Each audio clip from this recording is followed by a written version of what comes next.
ಈ ಚಾನಲಲ್ಲಿ ಹೋಗಲಿ, ನನ್ನ ಕರೀಲಿ, ನಾನು ಹೇಳ್ತೀನಿ. ಎಲ್ಲೆಲ್ಲಿ ಏನೇನು ಅನ್ಯಾಯ ಆಗಿದೆ ನಾನು ಹೇಳ್ತೀನಿ. ಏನಿದು ಅನ್ಯಾಯ, ಇದು ಮೋಸ, ಇದು ನಾನು ಒಪ್ಪಲ್ಲ. ತಪ್ಪು. ನಮ್ಮ ಜನ, ನಮ್ಮ ದೇಶ ಎಲ್ಲರೂ ಬದುಕಬೇಕು.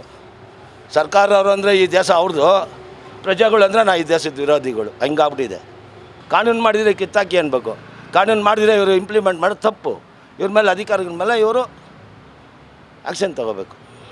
BBMP ಅಂತ ಪ್ಲ್ಯಾನ್ ಕೊಟ್ಟಿದ್ದೀರಾ, ಇದು ಕಮರ್ಷಿಯಲ್ ಅಂತ ಕೊಡಲ್ಲ. ಆದರೆ ನೀವು ನೀರಿಗೆ ಮಾತ್ರ ಕಮರ್ಷಿಯಲ್ ಹಾಕ್ತೀರಿ. ಹೆಂಗೆ ಅದು? ಅಲ್ಲಿ ಅವರು ಕಮರ್ಷಿಯಲ್ ಅಂತ ಡಿಕ್ಲೇರ್ ಮಾಡಿರೋದು ಗೌರ್ಮೆಂಟ್ ಗಮನಕ್ಕೆ ಹೋಗಿದೆಯಾ ಇಲ್ವಾ? ಇದು ಮಹಾ ತಪ್ಪು. ಅದು ಹೆಂಗೆ? ನಾನು ಮಾಗಡಿ ರೋಡಲ್ಲಿ ಗೋಪಾಲ್ಪುರದಲ್ಲಿ 100 ಕೇಸ್ ನೋಡಿದ್ದೀನಿ. ಒಂದು ಸಣ್ಣದಾಗಿ ಒಂದು ರೋಲಿಂಗ್ ಸೆಟ್ ಅದು ಕಮರ್ಷಿಯಲ್. ಹೆಂಗೆ ಕಮರ್ಷಿಯಲ್ ಆಗುತ್ತೆ ಅದು? ಒಂದೇ ಸರ್ಕಾರ, ಒಂದೇ ಬೆಂಗಳೂರು, ಒಂದೇ ಆಡಳಿತ, ಒಬ್ಬರೇ ಅರ್ಬನ್ ಡೆವಲಪ್ಮೆಂಟ್ರು, ಈ ಬೆಸ್ಕಾಮು, ಇವ್ರಿಗೆಲ್ಲ ಸೇರಿ ಒಂದು ಸರ್ಕಾರದ ಕಂಟ್ರೋಲಲ್ಲೇ ಬರೋರು ಅವರು. ಇದು ಹೆಂಗೆ ನನಗೆ ಅರ್ಥನೇ ಆಗಲ್ಲ. ಸರ್, ಬಸ್ನ ದರ 15% ಜಾಸ್ತಿ ಮಾಡಿದ್ದಾರೆ ಕಾಂಗ್ರೆಸ್ ಸರ್ಕಾರ, ಸಿದ್ದರಾಮಯ್ಯನವರು. ಇದ್ರ ಬಗ್ಗೆ ಏನು ಹೇಳ್ತೀರಾ? ಕಾಂಗ್ರೆಸ್ ಸರ್ಕಾರ 15% ಜಾಸ್ತಿ ಮಾಡಿದೆ. BJP ಸರ್ಕಾರ 100% ಮಾಡಿತ್ತಲ್ಲ. ಏನಕ್ಕಾಗಿ ಮಾಡಿದ್ದಾರೆ? ಶಕ್ತಿ ಯೋಜನೆಗಾಗಿ ಮಾಡಿದ್ದಾರೆ. ಒಂದು ಕಡೆ ವಿರೋಧ ಪಕ್ಷರು ಏನು ಹೇಳ್ತಾರೆ, ನನ್ನ ಹತ್ರ ಕಿತ್ಕೊಂಡು ನನ್ನ ಹೆಂಡ್ರಿಗೆ ಕೊಡ್ತಾವಣೆ ಅಂತ. ನಾನೇ ನನ್ನ ಹೆಂಡ್ರಿಗೆ ಕೊಡ್ತೀನಿ ಅಂತ. ನೀನು ಕಟ್ಟಾಗ್ತೀಯ? ಅವರು ಎಲ್ಲೂ ಹೋಗ್ಬೇಡ ಕಡೆ, ಇಲ್ಲೇ ಇರು ಅಂತೀನಿ ನಾನು. ಅವಳು ಇವತ್ತು ಊರಿಗೆ ಹೋಗೋಳೆ. ನನ್ನ ಹೆಂಡ್ರಿ ಇವಾಗ ಊರು ಮೊನ್ನೆ ದೇವರಾಣೇ ಇಲ್ಲ, ದೇವರಾಣೇ ಇಲ್ಲ, ಅಣ್ಣಪ್ಪ ಸತ್ತೋಗ್ಲಿಲ್ಲ. ಅವ್ರ ಅಮ್ಮನ ಮನೆಗೆ ಹೋಗೋಳೆ. ಇವಾಗ ನಾನು ಇರೇ ಇಲ್ಲೇ ಅಂತೀನಿ. ಉಚಿತ ಹೋಗ್ತಾಳೆ. 6832 ಕೋಟಿ ರೂಪಾಯಿ ಈ ಸರ್ಕಾರ ಬಂದ ಮೇಲೆ ಎಷ್ಟು? 6838 ಕೋಟಿ, 32 ಕೋಟಿ ಶಕ್ತಿ ಯೋಜನೆಗೆ ಖರ್ಚಾಗಿದೆ, ಸರ್ಕಾರದಿಂದ ಬಂದಿದೆ. ಇವತ್ತು ನಿನ್ನೆ ರಾಮಲಿಂಗಾರೆಡ್ಡಿ ಅವರು ಒಂದು ಸ್ಟೇಟ್ಮೆಂಟ್ ಕೊಟ್ಟಿದ್ದಾರೆ. ಮಹಿಳೆಯರಿಗೆ ಟೋಕನ್ ಕೊಡ್ತೀವಿ, 100 ರೂಪಾಯಿ. 100 ರೂಪಾಯಿಗೆ ನೀನು ಎಲ್ಲನ ಸುತ್ಕೊ ಹೋಗಿ, ಮನೆಗೆ ಹೋಗಿ. 200 ರೂಪಾಯಿಗೆ ಎಲ್ಲನ ಹೋಗ್ತೀಯಾ, 200 ರೂಪಾಯಿಗೆ ಫ್ರೀ ಆದಮೇಲೆ 100 ರೂಪಾಯಿ ಟಿಕೆಟ್ ತೊಗೊಂಡು ಹೋಗು. ಇವತ್ತು ಪೇಪರ್ ತೊಗೊಳ್ಳಿ, ಇವತ್ತಿನ ಪೇಪರ್ ತೊಗೊಳ್ಳಿ. ಟೈಮ್ಸ್ ಆಫ್ ಇಂಡಿಯಾದಲ್ಲಿ ಓದಿದೆ ನಾನು. 100 ರೂಪಾಯಿವರೆಗೂ ಟೋಕನ್ ಕೊಡ್ತಾರೆ. ನೀವು ಮೆಜೆಸ್ಟಿಕ್ ಹೋಗ್ತೀಯಮ್ಮ ವಿಜಯನಗರದಿಂದ, ಎಷ್ಟಮ್ಮ? 25 ಬಂದ 25, 50 ಆಯಿತಾ? ಸರಿ, ಮಾರ್ಕೆಟ್ಗೆ ಹೋಗ್ಬೇಕು, ತರಕಾರಿ ತರೋಕ್ಕೆ, ಹೂ ತರೋಕ್ಕೆ, ಹೋಗಮ್ಮ 50, 25, 50 ಮನೆಗೆ ಬಾ, ಹೋಗು. 100 ರೂಪಾಯಿ ಟೋಕನ್ ಕೊಡೋದು. ಅದು ಕೊಟ್ಟು ಇದು ಡ್ರಾಪ್ ಮಾಡ್ಬೋದು. There is chances are there. ಇವಾಗ ಜಾಸ್ತಿ ಮಾಡಿದ್ರ ಬಗ್ಗೆ ಏನು ಹೇಳ್ತೀರಾ? ಇಂಪ್ಲಿಮೆಂಟ್ ಆಗಿಲ್ವಲ್ಲ, ಇಂಪ್ಲಿಮೆಂಟ್ ಆಗಿಲ್ಲ. ಇನ್ನೂ ಓವರಾಲ್ ಸ್ಟೇಟ್ಮೆಂಟ್ ಅದು. ಮಾಡಬೇಕಾಗಿದೆ ಅಷ್ಟೇ. ಯಾಕೆ ಮಾಡಬೇಕಾಗಿದೆ? 6832 ಕೋಟಿ ರೂಪಾಯಿ ಸರ್ಕಾರಕ್ಕೆ ಇದಾಗಿದೆ. ನಾನು ಇಲ್ಲಿ ಕಡಿಮೆ ಮಾಡ್ತೀನಪ್ಪ, ನೀನಲ್ಲೇ ಹೆಚ್ಚು ಮಾಡ್ಕೊ ಅಷ್ಟೇ. ಇವಾಗ ವಾಟ್ರ್ ಬಿಲ್ ಕೂಡ ಜಾಸ್ತಿ ಆಗುತ್ತೆ ಅಂತ ಒಂದು ಸುದ್ದಿ ಬರ್ತಾ ಇದೆ, ನೀವು ಕೂಡ ನೋಡಿರ್ತೀರಾ. DCM ಅವರು ಇವಾಗ ಟ್ರಿಪ್ ಹೋಗಿದ್ದಾರೆ. ಸೊ ಅವ್ರು ಬಂದ ಮೇಲೆ ವಾಟ್ರ್ ಬಿಲ್ ಜಾಸ್ತಿ ಆಗುತ್ತೆ ಅಂತ ಒಂದು ಸುದ್ದಿ ಇದೆ. ಏನು ಹೇಳ್ತೀರಾ ಅದ್ರ ಬಗ್ಗೆ? ಒಂದು ತಿಂಗಳಿಗೆ ನಾವು 69 ಕೋಟಿ ರೂಪಾಯಿ ಪವರ್ ಬಿಲ್ ಕೊಡ್ತೀವಿ. ನಮಗೆ ನಾನೀಗ ಒಂದು ತಿಂಗಳಾಯ್ತು ಓದಿದೆ. ಸ್ಯಾಲರಿ ಇಷ್ಟಾಗುತ್ತೆ, ಸಂಬಳ 69 ಕೋಟಿ ರೂಪಾಯಿ ನಾವು ಪವರ್ ಬಿಲ್ ಕೊಡ್ತೀವಿ ಪಂಪಿಂಗಾಗಿ.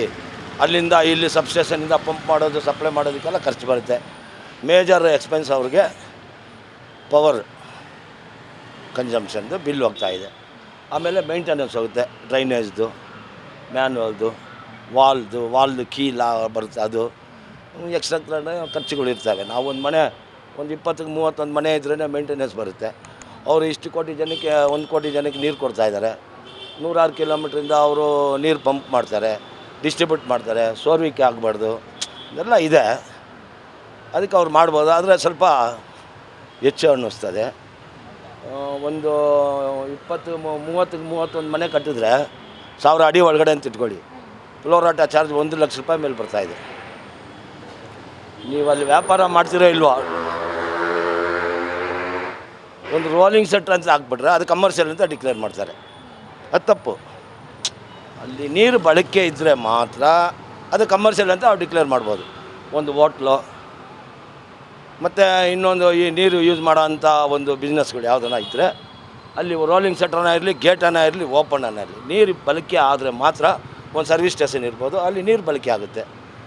ಅಲ್ಲಿ ಅವರು ಕಮರ್ಷಿಯಲ್ ಅಂತ ಡಿಕ್ಲೇರ್ ಮಾಡಿರೋದು ಗೌರ್ಮೆಂಟ್ ಗಮನಕ್ಕೆ ಹೋಗಿದೆಯಾ ಇಲ್ವಾ? ಇದು ಮಹಾ ತಪ್ಪು. ಅದು ಹೆಂಗೆ? ನಾನು ಮಾಗಡಿ ರೋಡಲ್ಲಿ ಗೋಪಾಲ್ಪುರದಲ್ಲಿ 100 ಕೇಸ್ ನೋಡಿದ್ದೀನಿ. ಒಂದು ಸಣ್ಣದಾಗಿ ಒಂದು ರೋಲಿಂಗ್ ಸೆಟ್ ಇದ್ರೆ ಅದು ಕಮರ್ಷಿಯಲ್. ಹೆಂಗೆ ಕಮರ್ಷಿಯಲ್ ಆಗುತ್ತೆ ಅದು? ಅದಕ್ಕೆ ಕಮರ್ಷಿಯಲ್ ಅಷ್ಟು ಮೇಲೆಲ್ಲ ಮನೆ ಇದೆ, ಕೆಳಗಡೆ ಒಂದು ಸಣ್ಣದ ಅಂಗಡಿ. ಅವ್ರಿಗೇನೋ ಜೀವನಕ್ಕೆ ಒಂದು ಬೆಂಕಿಪಟ್ಟಣನೋ ಈ ಟೀ ಪುಡಿನೋ ಸಕ್ಕರೆನೋ ಒಂದು ವ್ಯಾಪಾರನೇ ಒಂದು 500 ರೂಪಾಯಿಗೆ ಆಗೋಲ್ಲ, ಅದನ್ನ ಕಮರ್ಷಿಯಲ್ ಡಿಕ್ಲೇರ್ ಮಾಡ್ತಾರೆ. ಅದೆಲ್ಲ ತಪ್ಪು. ಸರ್ಕಾರದ ಗಮನಕ್ಕೆ ಹೋಗ್ಬೇಕು ಇವು. ತಪ್ಪು. ಒಂದು ರೋಲಿಂಗ್ ಸೆಟ್ ಇದ್ದರೆ ಆ ಬಿಲ್ಡಿಂಗ್ ಕಮರ್ಷಿಯಲ್ ಅಂತ. ಹಂಗಾದ್ರೆ ನೀವು ಕಮರ್ಷಿಯಲ್ ಅಂತ ಪ್ಲ್ಯಾನ್ ಸ್ಯಾಂಕ್ಷನ್ ಮಾಡ್ತೀರಾ? BBMP ಅಂತ ಪ್ಲ್ಯಾನ್ ಕೊಟ್ಟಿದ್ದೀರಾ ಇದು ಕಮರ್ಷಿಯಲ್ ಅಂತ? ಕೊಡಲ್ಲ. ಆದರೆ ನೀವು ನೀರಿಗೆ ಮಾತ್ರ ಕಮರ್ಷಿಯಲ್ ಹಾಕ್ತೀರಿ. ಹೆಂಗೆ ಅದು? ಆದರೆ ಬೆಸ್ಕಾಂ ಅವ್ರು ಏನು ಮಾಡ್ತಾರೆ, ನೋಡಪ್ಪ ನಿಂದು 2 ಅಂಗಡಿ ಇದೆ, 2 ಅಂಗಡಿ ಮಾತ್ರ ಆ 2 ಮೀಟ್ರ್ ಕಮರ್ಷಿಯಲ್, ಮೇಲ್ಗಡೆ ಮನೆ ಡೊಮೆಸ್ಟಿಕ್. ಅದು ಡೊಮೆಸ್ಟಿಕ್. ಅದು ಹೆಂಗೆ? ಒಂದೇ ಸರ್ಕಾರ, ಒಂದೇ ಬೆಂಗಳೂರು, ಒಂದೇ ಆಡಳಿತ, ಒಬ್ಬರೇ ಅರ್ಬನ್ ಡೆವಲಪ್ಮೆಂಟ್ರು, ಈ ಬೆಸ್ಕಾಮು ಇವ್ರಿಗೆಲ್ಲ ಸೇರಿ ಒಂದು ಸರ್ಕಾರದ ಕಂಟ್ರೋಲಲ್ಲೇ ಬರೋರು ಅವರು. ಇದು ಹೆಂಗೆ? ನನಗೆ ಅರ್ಥನೇ ಆಗೋಲ್ಲ. ಒಂದು 4 ಅಡಿದು ಒಂದು ರೋಲಿಂಗ್ ಸೆಟ್ ಇದ್ದರೆ ಕಮರ್ಷಿಯಲ್ ಅಂತಾರೆ. ಹೆಂಗೆ ಅದು? BWSSB ಅವ್ರಿಗೆ ಏನು ಕಾನೂನು ಇದೆ ಅದು ಕಮರ್ಷಿಯಲ್ ಅಂತ ಡಿಕ್ಲೇರ್ ಮಾಡೋಕ್ಕೆ? ನೀರು ಬಳಕೆ ಆದರೆ ಮಾತ್ರ ಮಾಡಿ. ಸಪೋಸ್ ಒಂದು ಸಲೂನ್ ಇರ್ತದೆ, ಅವ್ನು ಬೆಳಗ್ಗೆ ಅಂದ್ರೆ ರಾತ್ರಿವರೆಗೂ 10 ಲೀಟ್ರ್ ನೀರಿದ್ರೆ ಸಾಕು ಅವ್ನಿಗೆ ಅಲ್ವಾ? ಅದನ್ನ ಕಮರ್ಷಿಯಲ್ ಅಂತ ಮಾಡೋದು. ಒಂದು ಬೇಕ್ರಿ ಇದ್ದರೆ ಬೇಕ್ರಿನಲ್ಲಿ ನೀರು ಬಳಕೆನೇ ಇಲ್ಲ, ಒಂದು 5 kg ಮೈದಾ ಹಿಟ್ಟು ಇದು ಮಾಡೋಕ್ಕೆ ಒಂದು 2 ಲೀಟ್ರ್ ನೀರಿದ್ರೆ ಸಾಕು ಅವ್ನಿಗೆ. ಆ ಟ್ರೈಗಳೆಲ್ಲ ಒರೆಸೋದು ತೊಳೆಯೋದಿಲ್ಲ. ಅದು ಹೋಟ್ಲಲ್ಲಿ ಖರ್ಚಾಗುತ್ತೆ, ಅಡುಗೆ ಮಾಡೋಕ್ಕೆ, ಪಾತ್ರೆ ತೊಳೆಯೋಕ್ಕೆ, ಪ್ಲೇಟ್ ತೊಳೆಯೋಕ್ಕೆ, ಗ್ಲಾಸ್ ತೊಳೆಯೋಕ್ಕೆ, ಇವೆಲ್ಲ ಇರುತ್ತೆ. ಅದನ್ನ ಕಮರ್ಷಿಯಲ್ ಮಾಡಿ.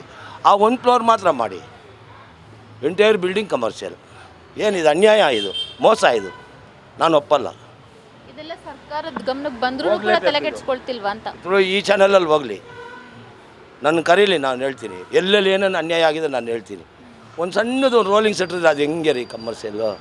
ನಾನು ಒತ್ತಿ ಒಂದು 50 ಸಲ ಹೇಳಿದ್ದೀನಿ. ಇವಾಗ ಈ ಕ್ವಶನ್ ಕೇಳಿದ ಮೇಲೆ ತಪ್ಪು. ನಮ್ಮ ಜನ, ನಮ್ಮ ದೇಶ, ಎಲ್ಲರೂ ಬದುಕಬೇಕು. ಸರ್ಕಾರವರು ಅಂದರೆ ಈ ದೇಶ ಅವ್ರದ್ದು, ಪ್ರಜೆಗಳು ಅಂದರೆ ಈ ದೇಶದ ವಿರೋಧಿಗಳು. ಹಂಗಾಗ್ಬಿಟ್ಟಿದೆ. ಸರ್ಕಾರದಲ್ಲಿ ಸೇವೆಯಲ್ಲಿರೋರು ನಮ್ಮ ಸೇವಕರು ಅಂತ ಅವ್ರ ಮನೋಭಾವ ಇರಬೇಕು. ಈ ಜನಗಳು ಸೇವೆ ಮಾಡೋಕ್ಕೆ ಬಂದಿದ್ದೀನಿ ನಾನು, ಈ ಭಾಗ್ಯ ನನಗೆ ಸಿಕ್ಕಿದೆ ಅನ್ನೋದು ಹೃದಯದಲ್ಲಿಂದ ಬರಬೇಕು. ಮೋಸ ಮಾಡಬಾರ್ದು, ತಪ್ಪು ಮಾಡಬಾರ್ದು. ಇಂಜಿನಿಯರ್ಗಳು ಓದಿದ್ದಾರೆ, AE ಇದ್ದಾರೆ, ಎಕ್ಸಿಕ್ಯೂಟಿವ್ ಇಂಜಿನಿಯರ್ ಇದ್ದಾರೆ, ಚೀಫ್ ಇಂಜಿನಿಯರ್, ಸೂಪ್ರಿಡೆಂಟ್ ಇಂಜಿನಿಯರ್. ಅವ್ರ ಗಮನಕ್ಕೆಲ್ಲ ಹೋಗ್ಬೇಕು. ಇದು ಅವ್ರ ಸರ್ಕಾರದ ಗಮನಕ್ಕೆ ತೊಗೊಂಡೋಗ್ಬೇಕು. ಕಾನೂನು ಮಾಡಿದರೆ ಕಿತ್ತಾಕಿ ಅನ್ಬೇಕು. ಕಾನೂನು ಮಾಡಿದರೆ ಇವರು ಇಂಪ್ಲಿಮೆಂಟ್ ಮಾಡೋದು ತಪ್ಪು. ಇವ್ರ ಮೇಲೆ, ಅಧಿಕಾರಿಗಳ ಮೇಲೆ ಇವರು ಆ್ಯಕ್ಷನ್ ತಗೋಬೇಕು. Beat plus Karnataka.